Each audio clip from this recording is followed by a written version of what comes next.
Yeah. So let's start then with the hard problem of consciousness. And we're really going to not assume anything.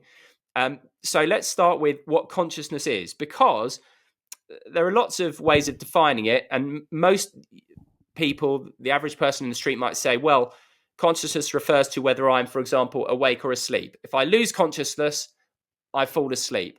But that isn't the type of consciousness we are talking about, or the definition, is it, Rupert? That's very true, Simon. Yes, it's not possible to define consciousness satisfactorily, because being, as I would suggest, and I think Don also, the ultimate reality, it is that in terms of which everything else can be defined, but it cannot be defined in terms of everything else. So I'm not going to try to define consciousness. More important is to try to evoke in our experience what consciousness is. And to that end, I would simply say that consciousness is that with which all experience is known. It is that within which everything arises, and ultimately it is that out of which everything is made. In other words, it's everything. If we can see that there are things, then consciousness is everything. Later on, I'm sure in the conversation, I'll suggest that in the ultimate analysis, there aren't even things for consciousness to be the all of. But yes, in as a concession to our belief in the reality of things, then consciousness would be the ultimate reality of those things. Yes. And Don? I think very well said. As a scientist, of course, I try to build mathematical models, but I agree right up front with Rupert that ultimately consciousness will transcend any mathematics that we can possibly put to it. But what we do in scientific approaches is to do what mathematics we can. It turns out it's always very valuable to do that. We always get rewarded. I mean, the technology we have right now, we're across the world from each other, and we're having this conversation is due to attempts with mathematics to describe reality as imperfect and as incomplete as they are. And what's interesting is the mathematical model that we're developing of consciousness says that there is one consciousness and that our mathematics can never fully describe it.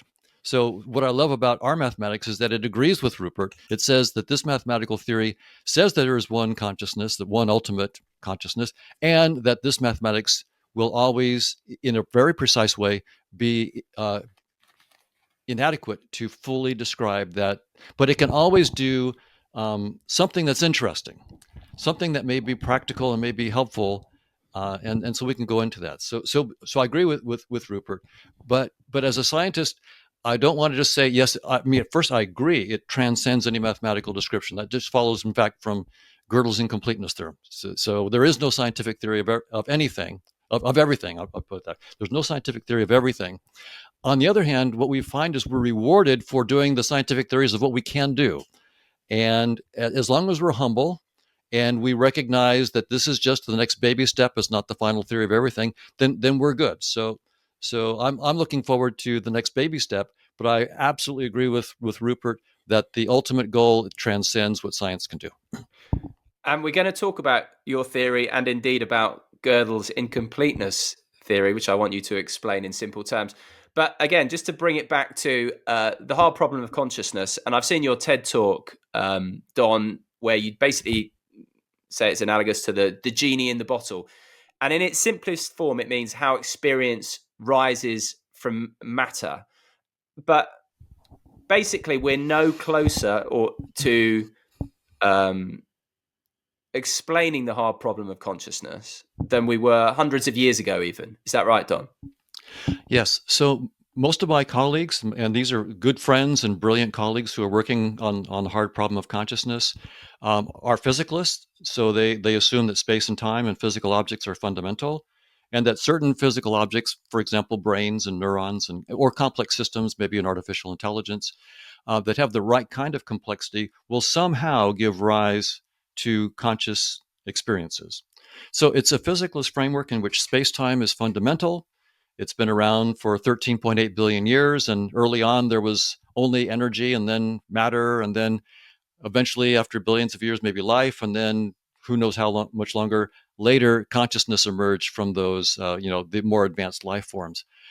But so the question is, how, from their point of view, does consciousness emerge from the complex interactions of certain physical systems like brains? And what's remarkable is that this is called the hard problem. How do you get the taste of chocolate arising from neural activity without a hand wave, right? We really want to know exactly what pattern of neural activity, for example, must be the taste of chocolate and could not be the smell of an orange or something like that. And what's remarkable is again, my colleagues and friends who are doing this are brilliant, but I think that the assumption is false that physical systems even exist when they're not perceived, and that physical systems create conscious experiences. And the result of that is that in this attempt to build a model of consciousness coming out of physical systems and physical dynamics, they have what I call the stipulation problem of consciousness, which is like the hard problem. They have to stipulate space and time being fundamental.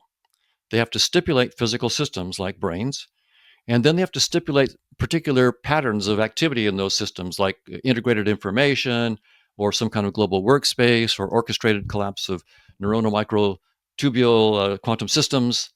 And then they have to stipulate the specific conscious experience. So because they can't actually derive any particular conscious experience from their theories.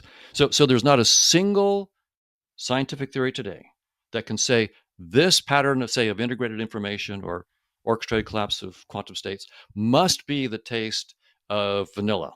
It could not be the smell of an orange. There is not one example on the table to date. So they have to stipulate the connection to the conscious experience themselves. So everything is stipulated. You stipulate space-time, you stipulate the patterns of the functional pattern that you're interested in, like integrated information, and then you stipulate the conscious experience. And so my attitude is, why not just stipulate the conscious experience? Yeah. Forget all the rest. So just stipulate the conscious experience and use a mathematical model of conscious experience and nothing else to boot up a model of space-time. And that's what I'm up to. So the idea is that this idealist approach that starts only with consciousness can be made mathematically precise, and it will stipulate less than the physicalists because it doesn't stipulate space and time. It will derive space and time as a consequence of the stipulation of conscious experience.